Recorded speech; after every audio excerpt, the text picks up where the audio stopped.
Now James Carver, our expert on Somaliland. I don't know about that.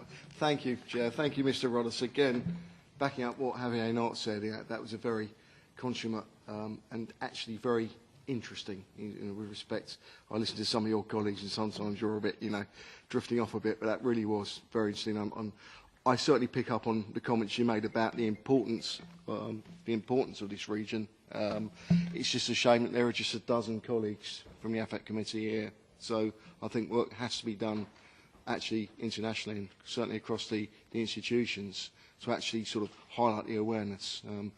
Just with just a dozen of us here, I don't think that really sort of bodes well for interest within the Parliament, the parliamentary institution anyway. I agree with your comments about the strategic and geographical importance. I want to elaborate on your comments about, you touched on the extension of the Horn of Africa, how it's actually extended. And of course that's extended because there has been such displacement across the Horn.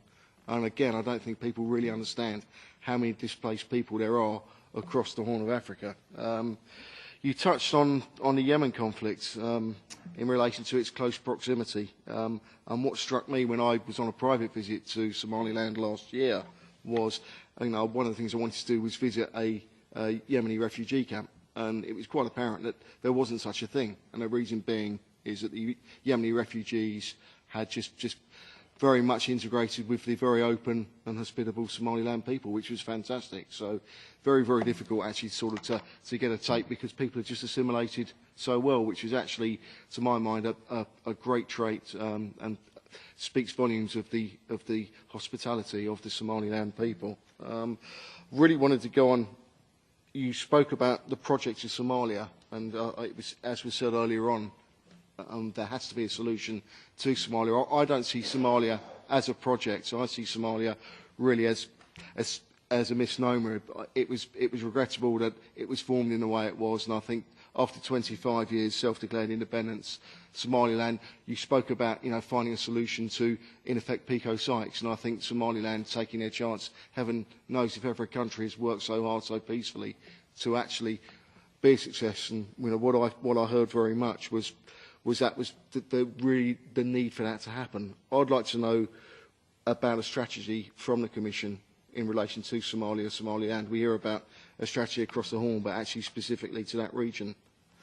Going on to second point, one of the colleagues at the front spoke about, asked about the different ports. Of course, Berbera Port, let's bring this into context. Berbera Port actually houses, or did house, a runway, an emergency runway for the space shuttle, when the space shuttle issues were taking place.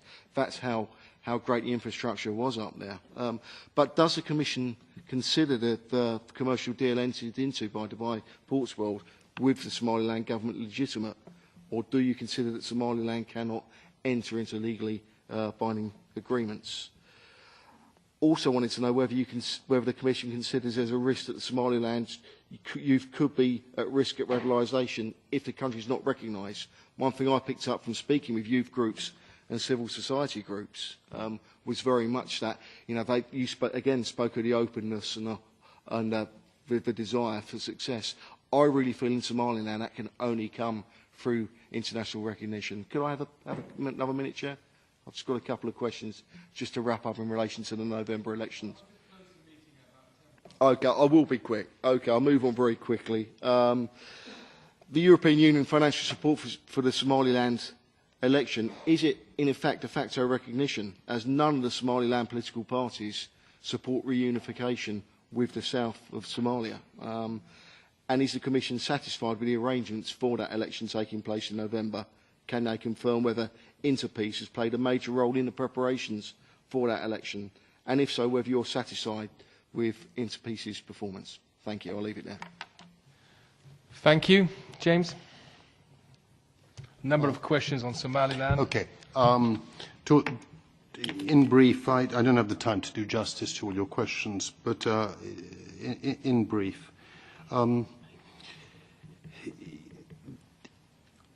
the EU supports electoral processes anywhere.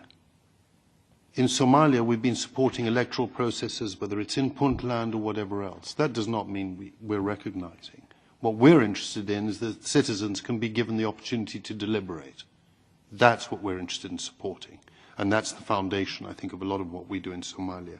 So that, I think that's point one. So does our financial support imply recognition? Absolutely not at all. Secondly, on elections, well, I wish they'd just get on and have an election rather than keep delaying it, is my only answer. I mean, you know, what in heaven's name is going on here?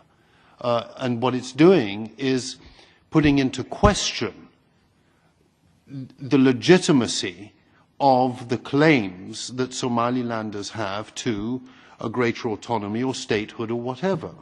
I mean, that's what I'm frankly rather puzzled by. And it begs questions about what is this entity? What are the interests at play? How come there are these delays?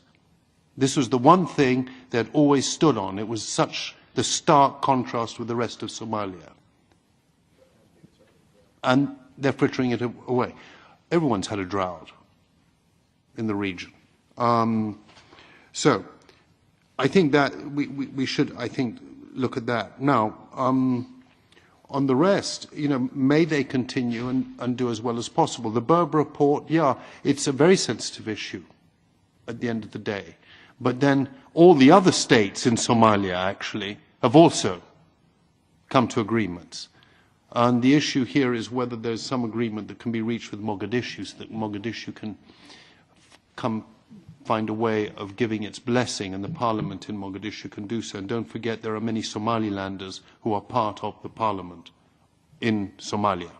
So it's a much more intricate set of trade-offs that need to be addressed.